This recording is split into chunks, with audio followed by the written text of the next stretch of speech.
Timbuktu's name evokes images of a mythical city of gold, a distant land of unimaginable riches.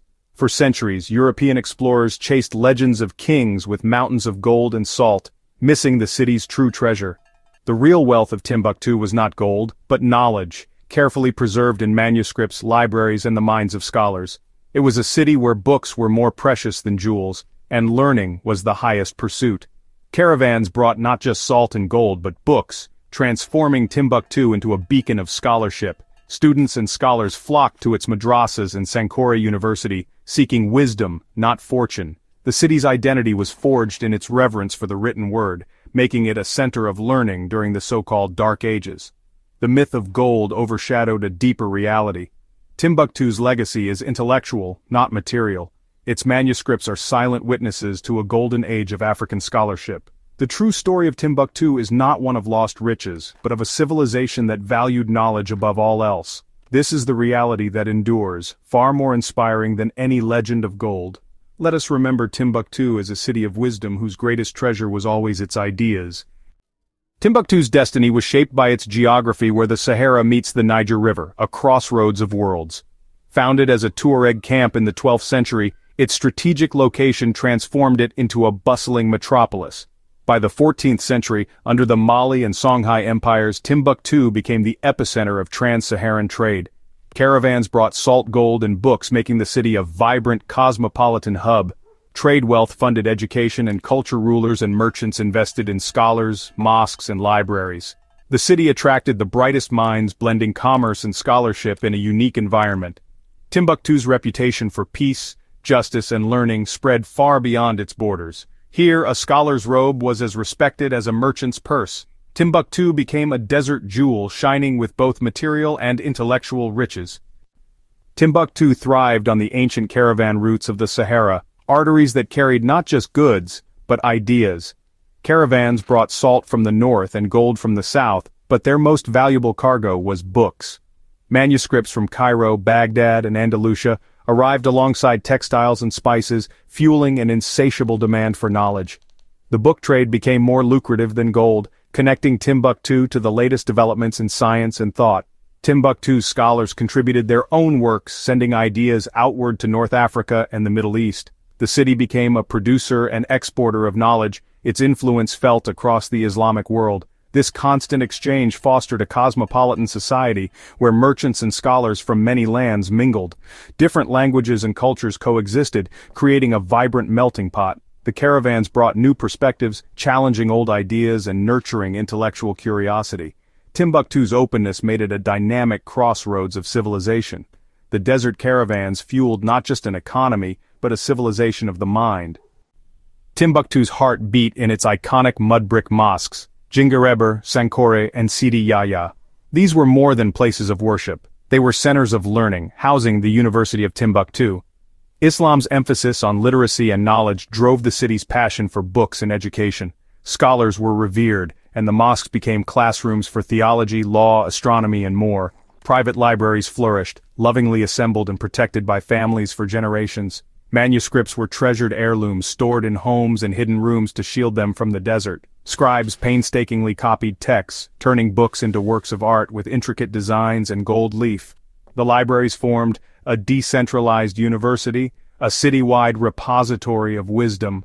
Books were the soul of Timbuktu, embodying its faith in the power of the written word. Here, knowledge was the city's greatest legacy. Timbuktu's intellectual flowering was nurtured by visionary rulers. Sundiata Keita, founder of the Mali Empire, created the peace and prosperity that allowed culture to flourish. By controlling trade routes, he laid the groundwork for Timbuktu's rise. Mansa Musa, famed for his pilgrimage to Mecca, brought back architects, scholars, and poets, transforming the city into a center of Islamic learning. He commissioned the Jingareber Mosque and expanded schools, attracting scholars from across the Islamic world. Mansa Musa's investments made learning a priority, elevating scholars to the highest esteem. The Songhai Empire continued this tradition, with rulers like Askia the Great supporting education and consulting scholars on governance.